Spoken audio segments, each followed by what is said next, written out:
Lisa, you were in town for the Entrepreneur Organization, Yes. and a lot of women who were there spoke to how dynamic and amazing you were. Oh, thank you. But speaking of entrepreneurs, aging is such a big market now. It's always been there, but bigger than ever before because we're living longer. We are. And boomers don't want to just sit on the front porch and kind of go peacefully into the night. They want to age against the rage. Yeah, So. and a lot of more people are aging in their homes, and that's for a number of reasons. Yes.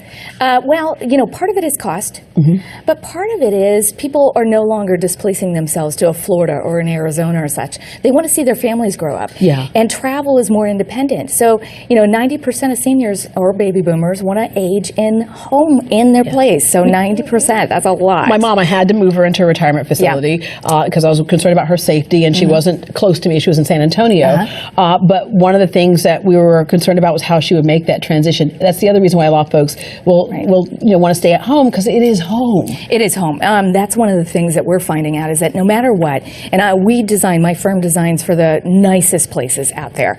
They're like Four Seasons, with services. Yeah. But it's still not your home. Yeah. It's still not your neighbors. And you got to have the finances for it. And you got to have the finances for it. It's not cheap. It's between around, $3,000 and $12,000 a month out of pocket. Wow. You've written seveal books that deal with senior living and just kind of growing old gracefully. And you come by it honestly because you live in a multi-generational family. I do. So about 3.5 years ago, my parents needed more help, and they couldn't stay in their house any longer.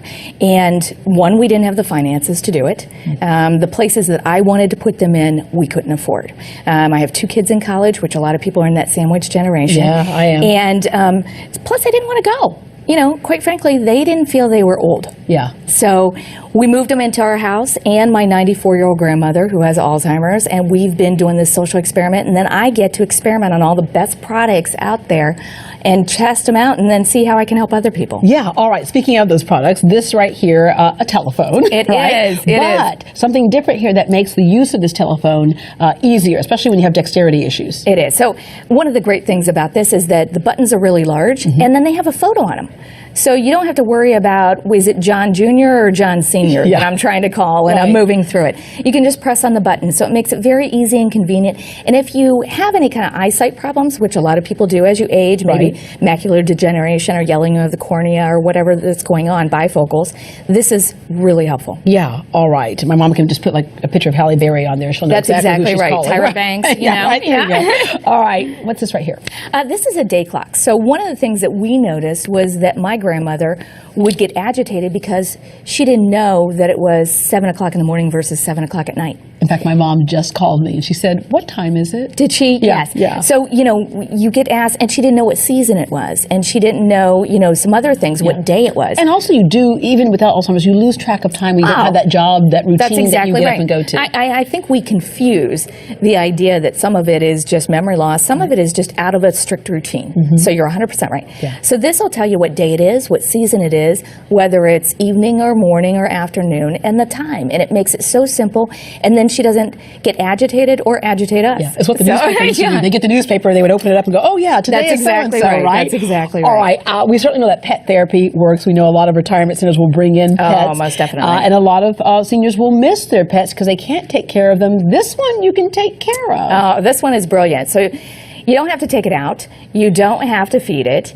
Doesn't use a litter box. Doesn't use a litter box. It'll never run away from you or ruin your furniture. Or scratch you. And it is a AI robot that actually acts like a cat. It will, when we turn it on, it'll actually meow and it'll move, and sometimes it won't even respond to you, just like a cat. So, and they have dogs and cats, but Hasbro has gotten into it, and it's called a companion pet.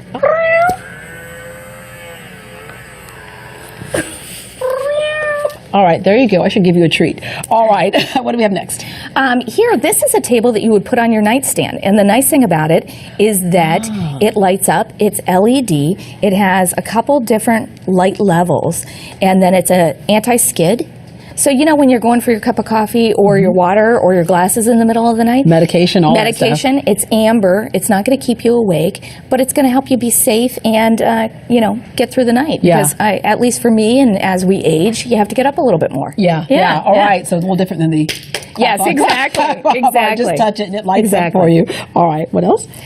So here then we have Cardia.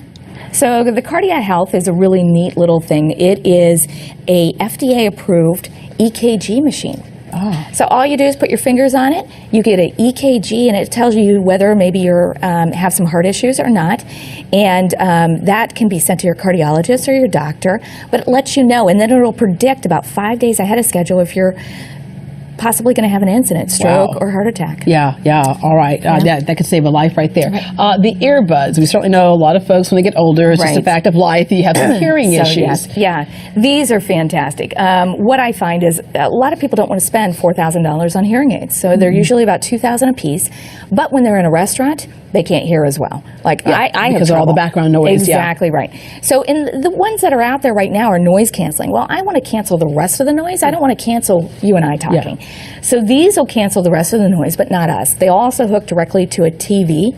So like for my father, he might have the sports game up really loud and annoy my mom. He can put those in and have it at a normal level. Yeah, I think my mom is annoying her neighbors with Great Day up really loud. That's my daughter. Yes. Right? Have you met my daughter? That's awesome. All right, so that could be a good thing right there. It is. All right, safety, of course, is an issue. So this is fantastic. Anyone that's had any kind of athletic life or just aging, knee and hip replacements are a big deal. So instead of getting the grab bars that are, one, not very pretty, but they're further back and it doesn't allow you to have your center of gravity, this is a built-in grab bar with toilet paper holder. And it has little grips on the back that helps you to get there, and they're available in oil rub bronze and all kinds of wonderful. You can get into a small decorator, space. and then they're even can take a large amount of weight. Okay. And then, again, in the name of safety? In the name of safety. So this is one of the largest concerns that people have. I know that I get a little distracted now, so I might put something on the stove and then go do something else, check my email or whatnot, and then I might forget to turn it off. And that's the big fear. Is that somebody's going to burn the house down and not be able to get out. Right. So this fire avert, this was actually on Shark Tank. I don't know if you remember that or not, but it plugs into the back of your stove, into the wall, and if the smoke alarm goes off, it shuts it down. Wow. All right. I grew up around the world. I know that you grew up, did a lot of things around the world as well. And in a lot of other countries, you have the multi-generations in the home. We just don't do that as much in America. Correct. So at the end of it all, if somebody is fighting leaving and wants to stay home, how do you negotiate that? I guess this is kind of part of it, right? This is part of it, and it reduces the stress also on the siblings and on the kids, because if I put this in and this in, and it's a lot like a seatbelt. You don't wait until something bad happens. You got to put it on before. So somebody says, I don't need that yet. Well, you can't wait until there's a problem. Yeah.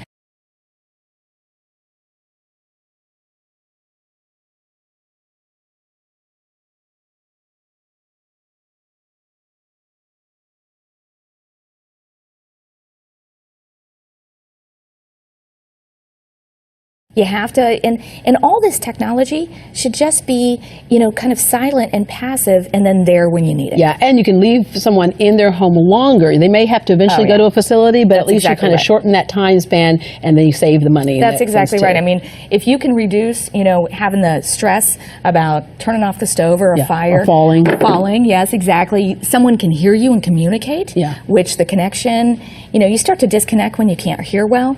Predictive analytics for the heart, a companion cat, being able to, all those things, cost very little compared to what it could cost otherwise. It costs just pennies on the dollar. Lisa, thank you very much. Thank you for having me.